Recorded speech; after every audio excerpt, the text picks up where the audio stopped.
पुरंजन की कथा। एक पुरंजन नाम का वो अपने एक मित्र के साथ, उसके मित्र का नाम अभिज्ञात, भ्रमण करने के लिए निकले। दोनों भ्रमण कर रहे थे। उसी समय पुरंजन ने अपने मित्र से कहा, मित्र मैं कुछ समय के लिए भ्रमण करना चाहता हूँ, कुछ नगर कुछ गांव देखना चाहता हूँ, कुछ अच्छी कुछ जो सृष्टि है वो देखना चाहता हूँ। तो पुरंजन के मित्र ने कहा, अभिज्ञात ने, तुम जा रहे हो, ध्यान से सुनेंगे। देखो पंडाल में इस टाइम ना थोड़ा सा डार्क हो जाता है, तो पीछे वाले मुझे नहीं दिखते, पर मैं तो दिख रहा हूं ना। इधर तो डार्क नहीं है, और डार्क हो भी तो क्या है, कान खोल के रखो, एक एक शब्द सुनो।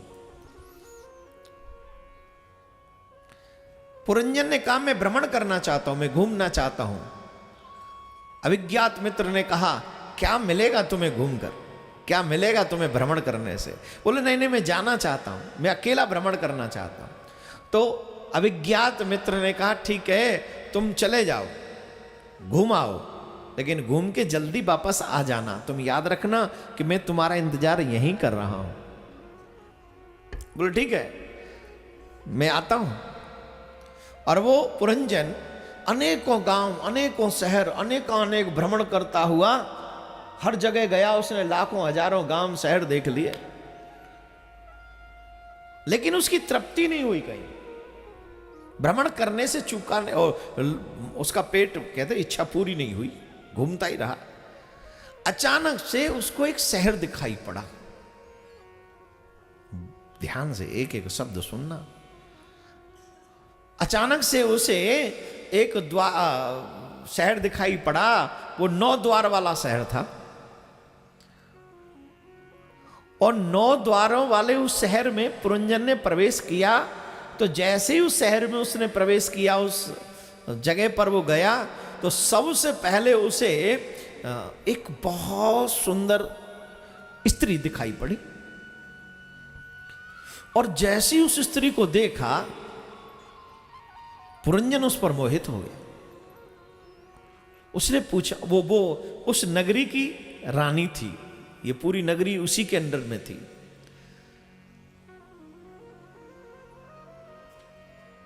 पुरंजन ने पूछा, देवी तुम कौन हो, बड़ी सुंदर दिख रही हो, कौन हो? तो उस रानी ने कहा, राजकुमारी ने, या जो भी कहो आप उसे, कि ये तो मुझे भी नहीं पता कि मैं कौन हूं। तो तुम यहां अकेली रहती हो? बोले हाँ, मैं यहां अकेली रहती हूं। तुम्हारी शादी? बोले नहीं हुई। तुम्हारा नाम? बोले पता नहीं। बोले देखो मुझे तुम बहुत पसंद आ गई हो, क्या तुम मुझसे शादी करोगी? बोले हाँ, मुझे भी तुम पसंद आ गए हो, तुम मुझसे शादी कर लो। बोले तुम्हारा नाम? बोले मेरा नाम नहीं पता मुझे आज तक। बोले ठीक है, मेरा नाम पुरंजन और तुम्हारा नाम पुरंजनी, तुम मेरे साथ में विवाह कर लो। और दोनों विवाह करके रहने लगे। अब तो साफ पुरंजन उस पुरंजनी से इतना प्रेम करता है, इतना प्रेम करता है, वो जो कहती है वही इशारे से करता रहता है, वो उसके इशारे भर से वो सारे काम करता है। आपने देखा होगा ये जो दीवाने लोग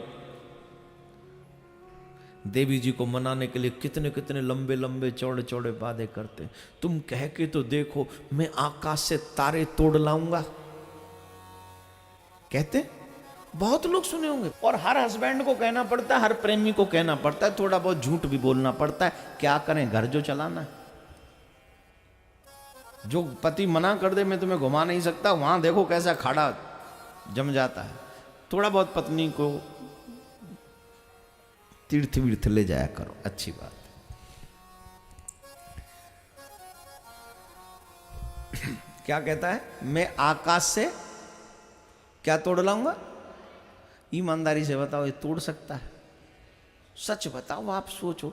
और वो गजब की बात, तो वो पगली, वो सुन रही और वो खुश। अच्छा आप मेरे लिए तारे तोड़ लाओगे? हाँ, तेरे पापा भी लाए तेरी मम्मी के लिए, जो तेरे लिए आ जाएगा। झूठी कहीं की, ये भी झूठा, तू भी झूठी, तुझे समझ में नहीं आ रहा तारे कितनी दूर है। वो खुश हो रही है, मेरा पप्पू मेरे लिए तारे तोड़ेगा। हाथ धो गए। अरे पगली, आज तक कोई तारे तोड़ के लाया है जो तेरे लिए तारे टूटेंगे? ये तो ताले ही तोड़ सकता है, तारे नहीं तोड़ सकता है।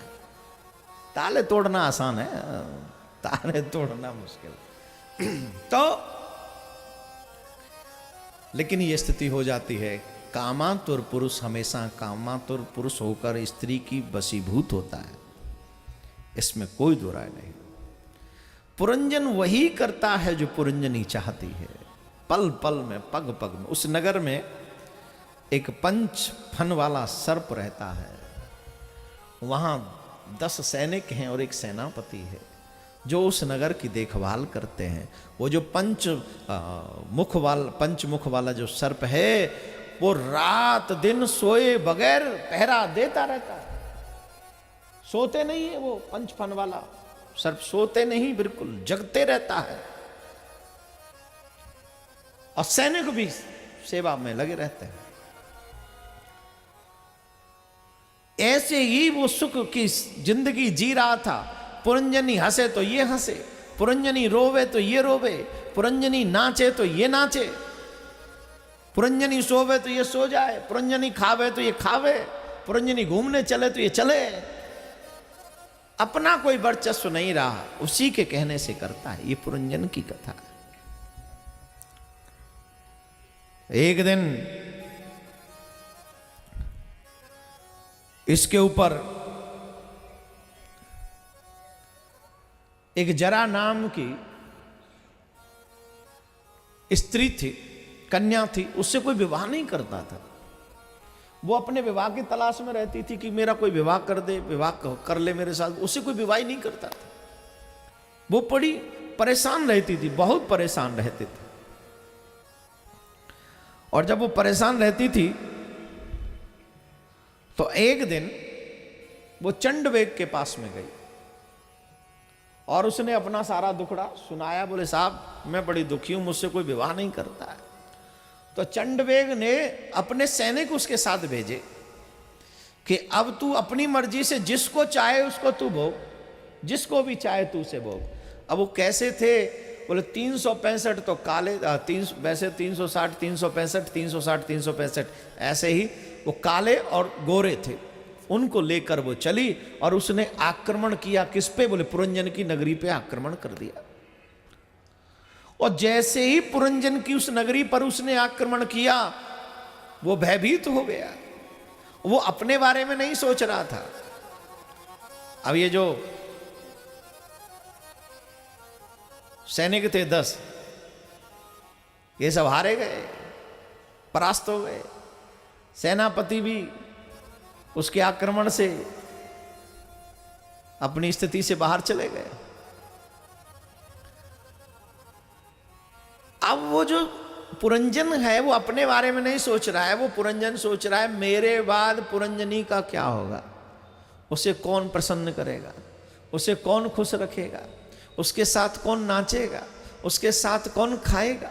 वो अपने बारे में नहीं सोच रहा है, वो सोच रहा है तो उस पुरंजनी के बारे में सोच रहा है। और उसका प्राणांत हो गया।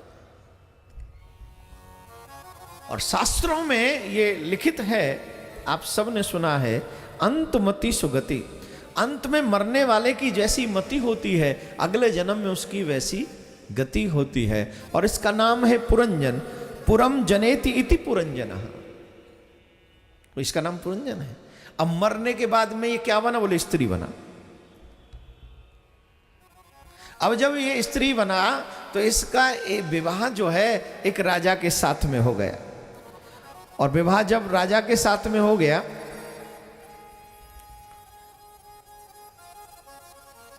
कुछ समय निकला, और कुछ समय जब निकला तो किसी कारणवश वो राजा मारा गया। और जब वो राजा मारा गया